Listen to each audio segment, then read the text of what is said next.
That a lot of people might look at it, well, I don't care if my kid knows Latin or what. If they don't know Latin and Greek, they're not going to recognize most English words because usually they're That's built right. up from those very words. So that's a very important thing. People don't realize how important those are fundamentally, just like phonics and other things are.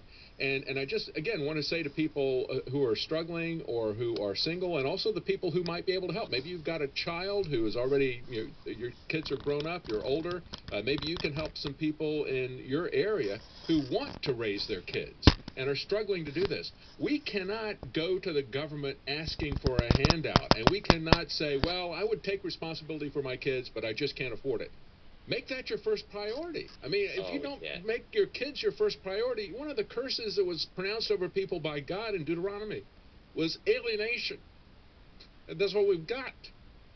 I couldn't agree with you more, Yeah. David. And I say this to people all the time. Well, we need two incomes to be able to live, and, we have to take our vacation, and we have to drive our 2017 Cadillac. I'm thinking, are you kidding me? Your fancy car, your vacation is a higher priority to you than the mind, the body, and the soul of your child? You need to re-examine your priorities. And even if you just, from a selfish perspective, you allow your kids to be brainwashed by the government school, there's a good chance those kids will turn against you, will hate That's right. everything you stand That's for, right. and will work to destroy your country and your freedom.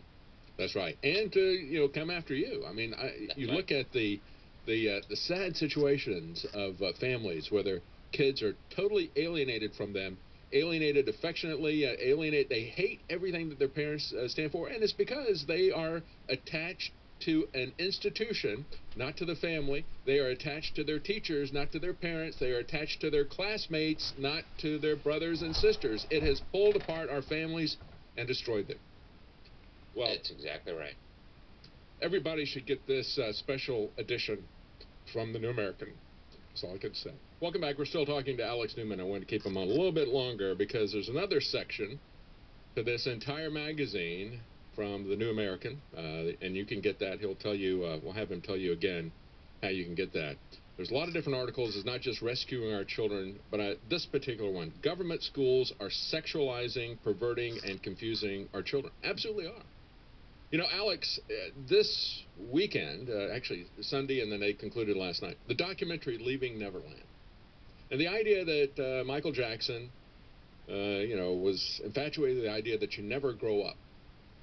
And also the sexual abuse, the sexualizing and the sexual abuse of these children. And then the parents.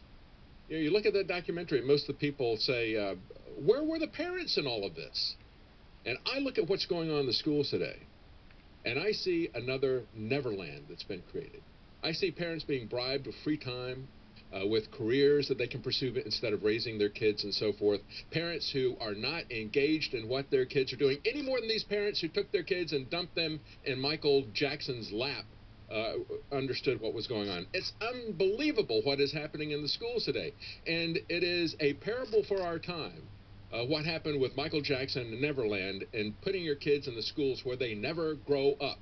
Take a look at the state of these social justice snowflakes when they come out. I mean, they're like somebody spent their lifetime in Michael Jackson's Wonderland. It really is. It's so terrifying when you see what's going on in these schools in terms of the sexualizing and the confusion of the children. It is now systemic, right? People think, well, I'm in rural Oklahoma, so they're not teaching my children about LGBT stuff and that they can mutilate their genitals and become another sex or another gender. Yes, they are, right? This is Yeah. now a nationwide thing. They're very strategic about it. We mentioned earlier, they actually took one child and provided a sex change to that child against the parents' wishes. Now, there's a lawsuit, but of course, it's too late. They're raising up these children to think that gender is a spectrum. You might have been born in the wrong body. Homosexual experimentation is good. They're teaching 5-year-olds some of this stuff. We talk about a new UNESCO global sex education standards as part of their comprehensive sexual education policy.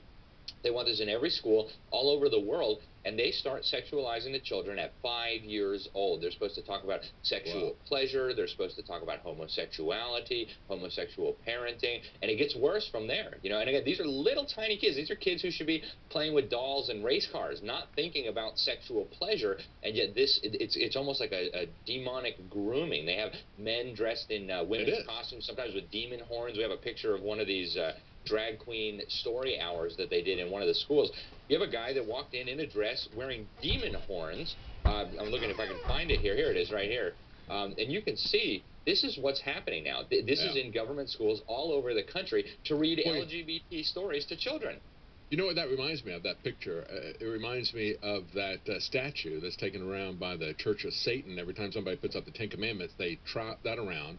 And it is Baphomet with a couple of kids at his feet. I mean, that basically looks like that picture that you just showed there, because it harkens back to childhood's end, a science fiction story that was put out there by Arthur C. Clarke, positing the idea that the kids would be turned over to these satanic figures and everything that present themselves as aliens. This is the reality that we live in. As strange and as off the charts as this will seem to anybody who is an adult, I know you have a difficult time believing this, and that's the way evil succeeds. Do you think that the parents who took their kids to see Michael Jackson, they wanted to believe the best about him? And they thought, oh, this is great. No, I can't believe that Michael Jackson would do anything like that.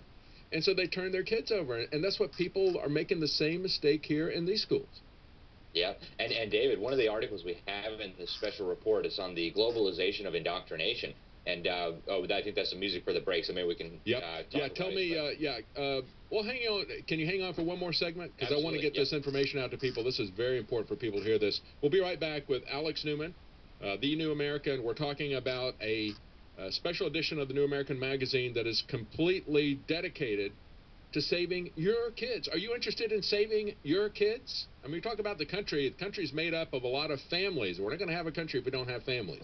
Welcome back. We're talking to Alex Newman. I asked him to stay over another segment because there is so much of importance to talk about here.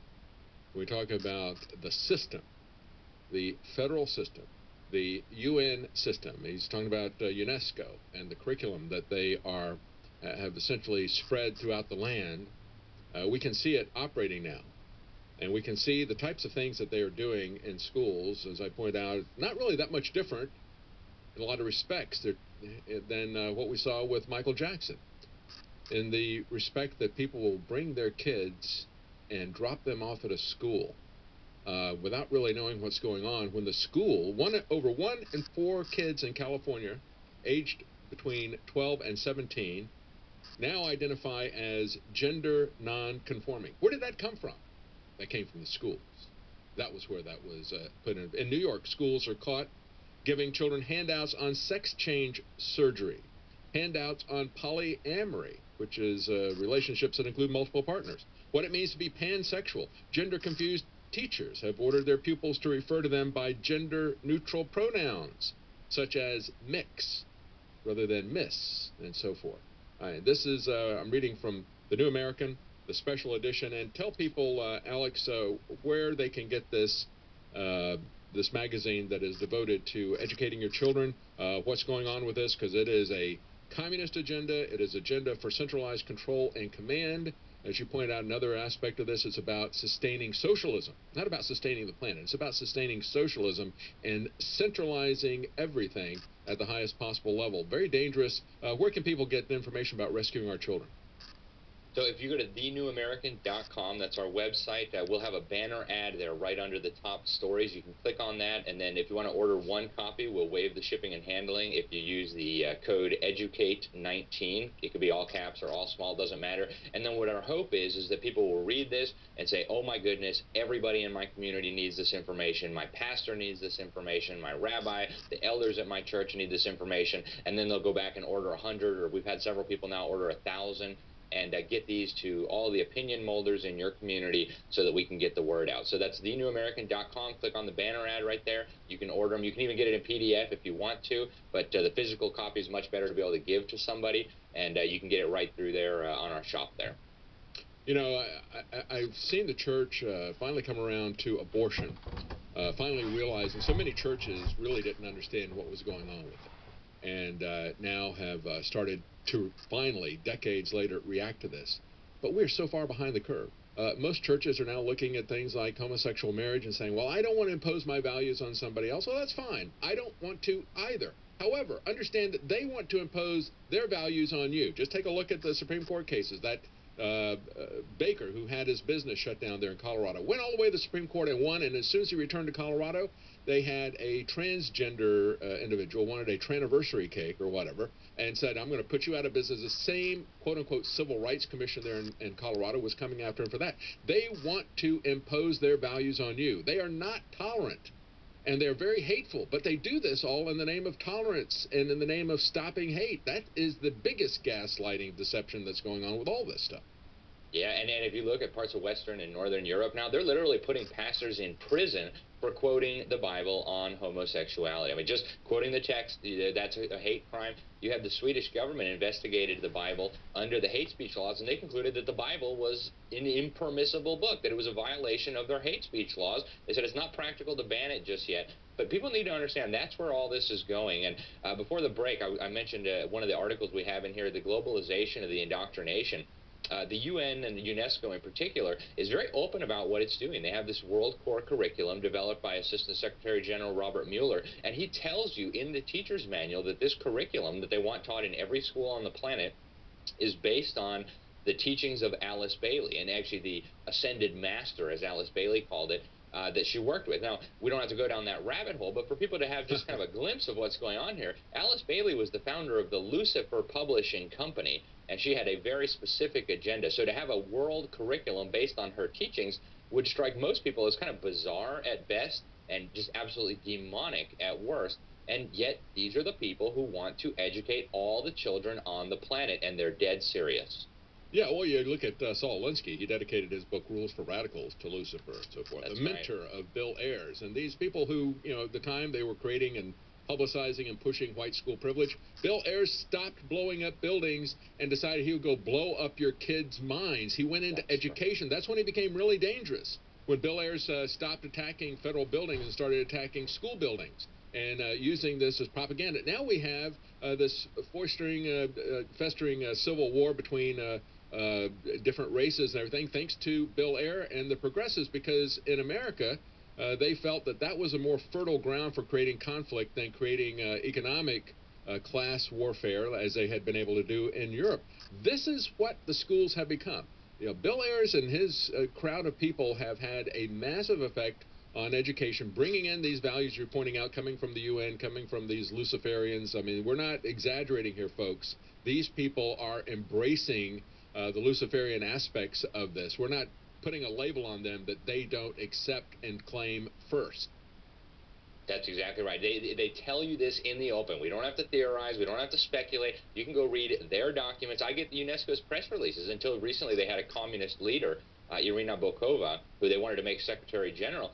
And she would just openly say in quotes in press releases, we are using the schools to change the values and the attitudes and the beliefs of children so that they'll be prepared to accept global citizenship and a sustainable world order. I mean, they're just blatant. Obama's education secretary, Arne Duncan, said UNESCO is his global partner in changing education and changing your children. So they're open about it. All you have to do is look at what they're saying, and they'll tell you what's going on. And if you're not involved in protecting your children or children in your community from this, I think, again, you need to re-examine your priorities, because what could be more important than your kids and the future of your country and your freedom?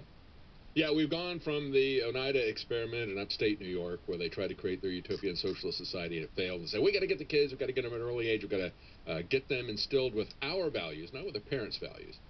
To now we're at UNESCO, and really things haven't changed. I mean, we have these different institutions, but there is that commonality that is at the center of all of this. And that is the thing that's really dangerous. That's why it is so important for people to take a look at this. It's a very comprehensive magazine. You can find it at thenewamerican.com. And people really need to take a look at this and understand what's going on. As I was saying before, we were late as Christians and as parents, realizing in many cases the danger of abortion. And then, you talk about gay marriage and so forth. People who oppose that and said, no, we're going to recognize, you can do whatever you want, but we're going to recognize marriage between one man and one woman. Well, they were labeled as a hate group. The Family Research Center, one of the places they had Southern Poverty Law Center labeled them as a hate group because they talked about traditional marriage. You had a guy try to kill them for that. But the issue today Uh, People are now starting to react to things that have happened years ago. It's accelerating. These things are changing. You know, we've had abortion now for decades. This other thing is maybe 5 years old. Now they're coming after the kids with a pedophile approach. And there's very, very few people who are pastors or leaders of communities or parents who really understand what this is. That's why I said this is like the Michael Jackson story. Parents don't understand what their kids are being exposed to in school. And I'm not just a reactionary old guy here. I mean, it's insane what they're doing in school. It really is, David. And we use the analogy of a burning building. You know, if the building was burning, no parent would send their child in there. And yet the building is figuratively burning. It's going to harm your children in every sense. Even more important than physically, it's going to harm them mentally and spiritually. And yet parents naively continue to send their kids in, and pastors naively continue to not warn their flocks about the danger that they're facing. And, you know, I can't think of any more important issue for us to be dealing with as a society right now than the systematic indoctrination and dumbing down of our children. Been sounding the alarm for years. Actually, you guys were selling one of my books on this for a while, Crimes of the Educators, and so thank you so much for everything, David. Thank you, Alex Newman. Again, you can find the full magazine at theamerican.com, thenewamerican.com. We didn't even get to the threats to their physical safety. And then the way that they're being groomed to live in a police state with all the metal detectors and the police that are resident there. They openly admit that the schools are not safe, and we see that over and over again. I wouldn't put my kid there for that reason alone. We'll be right back. Stay with us.